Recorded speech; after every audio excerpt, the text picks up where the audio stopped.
Let's say China. China. China. China. China. China. There are next door neighbors, and you can actually see Russia from land here in Alaska. You go over to China.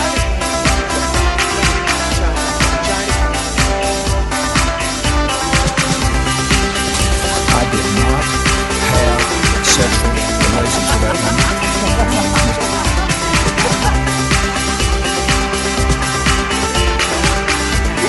Trump's statement, tweeting out insults to Angela Merkel. What's he doing? Ladies and gentlemen, please welcome your host. Yes, hello, and welcome. I am James Andrews, and you are listening to So This Happened, the only news you need if you are no longer the press secretary. It's Friday. We made it. The 21st of July, 2017. And we're going to jump right in today with the resignation of Sean Spicer, the press secretary to the White House. Just hours ago, Sean Spicer threw in the towel, and we thought of no better way to honor that man than with a compilation of his greatest hits. So sit back and enjoy.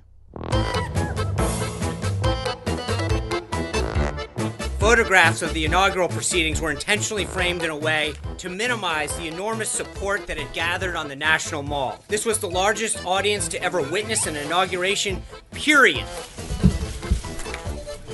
Good afternoon, everyone. Welcome back. I can sense the love in the room. Yes, I believe that we have to be honest with the American people. I think sometimes we can disagree with the facts. I mean, just the other day, he sat down with Martin Luther King Jr.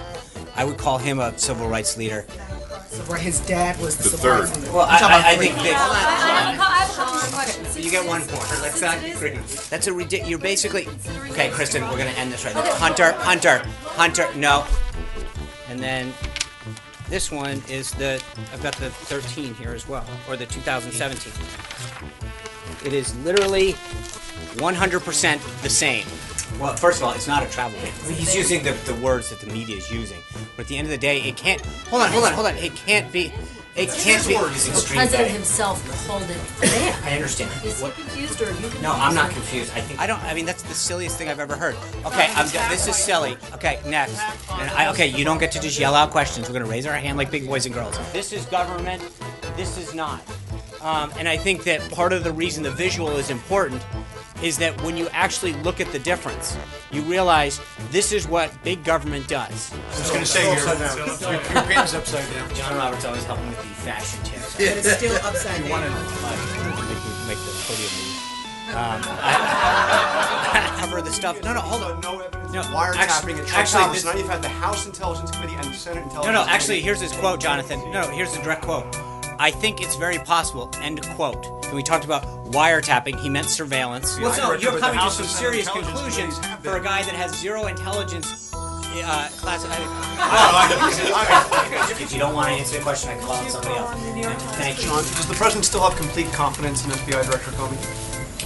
There's no reason to believe he doesn't at this time. But even General Flynn was a volunteer of the campaign. And then obviously there's been this discussion of Paul Manafort, who played a very limited role. Aware of any contacts between Paul Manafort and Russian operatives or suspected Russian operatives? No. Going into more Trump. Well, first, I think your headlines are bad. I'm glad to rewrite. I'd be glad to if you guys are looking for some help. I'm For a job? Does the president stand by his statement that President Obama is a bad or sick guy? I think the president's tweets stand for themselves. I think there's a huge appetite for tax reform. No, we don't have that. You've got Russia. If the president puts Russian salad dressing on his salad tonight, somehow that's a Russian connection. I'm sorry that that's disgusting. You're shaking your head. I appreciate And, well, we'll miss you, Sean. We will miss the banter. And the rumour why Sean Spicer resigned today was that there is a new White House communications director, a man called Anthony Scaramucci, He's a long-time Trump friend, a big Trump supporter. You'll see him get peddled out on Fox News whenever the press says something slightly controversial. So it's not every day that he goes out there, but just when it's something really controversial, Scaramucci will jump out there and defend the president. Apparently Sean Spicer was not a fan of him, didn't think that he would be the right man for the job. Also in that camp of thinking he's not the right man for the job is Steve Bannon and Reince Priebus. Also apparently are not thrilled with this appointment and in fact advised the president not to do it, and Donald Trump did what he always does when he's advised to do something. He does the exact opposite. So Anthony Scaramucci, brand new director of communications. And there's a little bit of concern over this because he really is a Trump cheerleader. And the idea of a director of communications is that he directs communication with the press and with Congress and the Senate. So when you put a man in there who is really just someone that's going to, back up Donald Trump rather than the actual government, it sort of raises a question, if Donald does something or tweets something that's, perhaps controversial, is Scaramucci going to come out on stage and say, yeah, okay, what we meant was this, or is he going to come out and say, he's the damn president and what he said he meant? So Scaramucci, he's the author of 3 books, and the titles of those books are Hopping Over the Rabbit Hole, How Entrepreneurs Turn Failure into Success. The second book is Goodbye, Gordon Gekko, How to Find Fortune Without Losing Your Soul. I can only imagine that's an ironic title. And then finally, The Little Book of Hedge Funds, Little Books, Big Profits. So, another big businessman in the White House. Now, he's had long ties with the Trump family. He's worked particularly closely with Donald Trump Jr., and he's said to be very well respected by Ivanka and Jared. And what this seems to me is that, well, A, the rats are leaving the Titanic, right? Everyone's jumping ship. But B, what it's suggesting is that Donald Trump is really now just relying on family and close friends of the family to advise him and to be in his inner circle. With Jeff Sessions now being sort of humiliated yesterday when the New York Times recordings came out with Donald Trump saying, I would never have hired the bastard if I'd known what he was going to do. Jeff Sessions now in a very difficult position, and particularly with Sean Spicer's resignation today, that makes Jeff Sessions look and go, wow, okay, so Sean Spicer just resigned because of something that's going on there. Oh God, my time is up. So maybe that rat will also jump the Titanic, although, it might be preferable if he goes down with it, but we'll see. And talking about rats that are staying on the Titanic, Sean Spicer's less attractive comrade, Sarah Huckabee Sanders, today was promoted to press secretary. So out with the old, in with the new, and I can hardly wait for her condescending face in every single press briefing every day. It's going to be enlightening. And completely off topic, but you'll remember the other day Winnie the Pooh was banned from China, because he resembled Xi Jinping. Well, today, China has banned Justin Bieber. And I don't think it's because he looks like Xi Jinping. It's actually because he exhibits bad behavior. In a statement, the Chinese Cultural Ministry said it was not appropriate to allow in entertainers who have engaged in, quote, bad behavior. And then the statement continued, Justin Bieber is a gifted singer. Well, I'm going to stop right there because that suggests that the Chinese have never actually listened to any Justin Bieber record. But it continues. But he is also a controversial young foreign singer.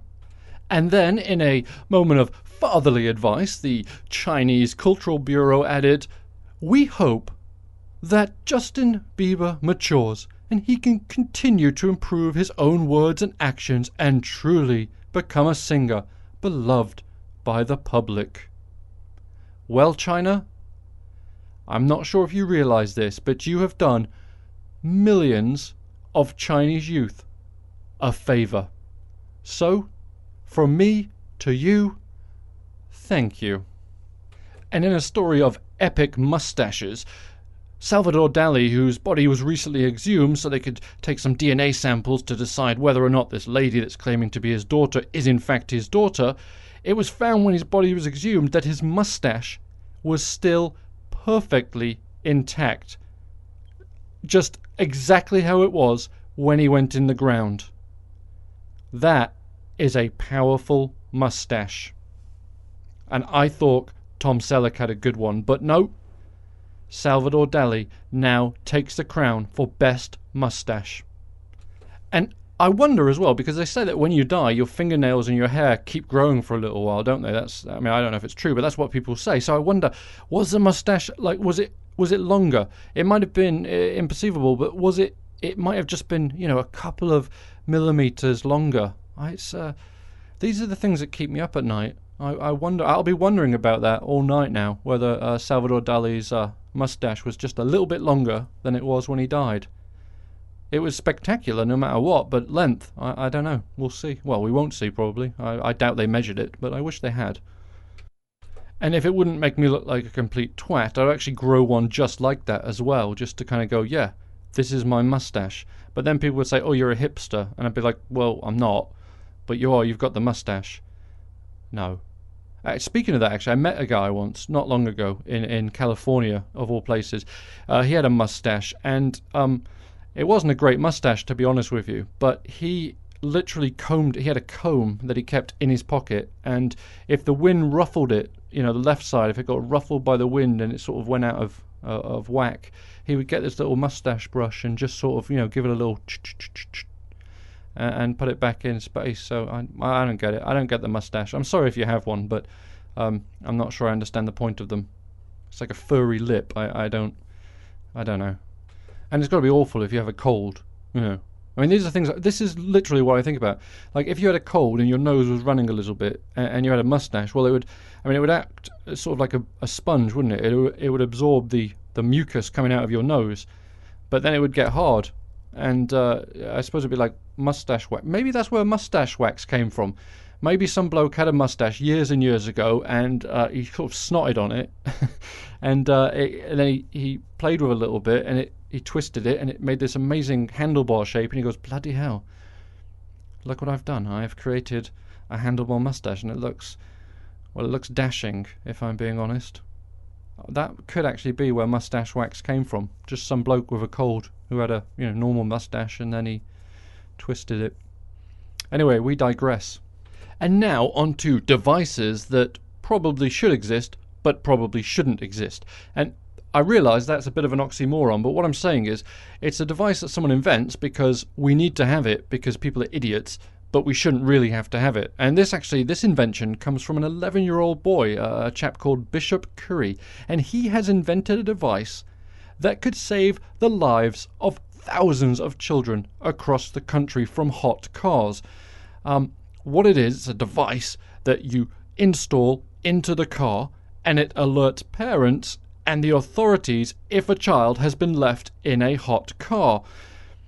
So, well, I suppose it's a good idea, but my question is this: if somebody leaves their kid in a car because they just, they're going to the shop and then they get there and go, they just forget they have a child and off they go shopping and the kid's in the car, well, the chances of that person actually going to install a device like this into the car is pretty slim.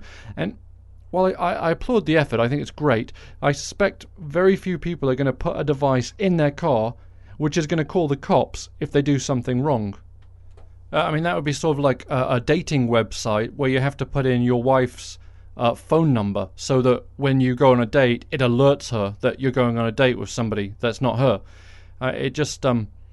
Nobody's going to do that, are they? But anyway, I applaud this little fella's efforts. I think it's good. And if it does save a kid's life, that's great. But I would say, and I'm not a parent, but if I had a child, I suspect I would not forget them. I've actually been in cars with kids, and you can't fucking forget that they're behind you because they're there. Are we there yet? Hey, are we there? Are we there? When are we getting there? Oh, when are we getting there? Can we stop? I need to pee. Oh, I need a drink. I'm thirsty. I'm hungry. Can we go? Where? That's what they do. If you've ever been in a car with a kid, that's what they do. Then you have that beautiful moment when they fall asleep. That's what it is, isn't it? It's when they fall asleep. They've been going on and on and on, getting on your nerves. Then they fall asleep and you go, thank God they're asleep. Now I can completely forget that I am a parent and I can go to the bar. You tell me, because I have no idea. I mean, this happens a lot. We see kids dying in cars all the time, and I just, it boggles my mind. I'm not sure how you can forget that you've got an offspring, someone that came from your very loins, in the back seat, and you just kind of go, oh, well, I forgot I had a child. I'm sorry. It happens, officer. Honestly, I forgot. Look at him. I mean, that face, it's not memorable. I just completely forgot I had a child. And on that note, we're going to call it a week. It's been a lot of fun. Thank you so much for listening. It's been a pleasure as always, and have an absolutely spectacular weekend. And I will chat with you on Monday. And we're going to go out to a little more Sean.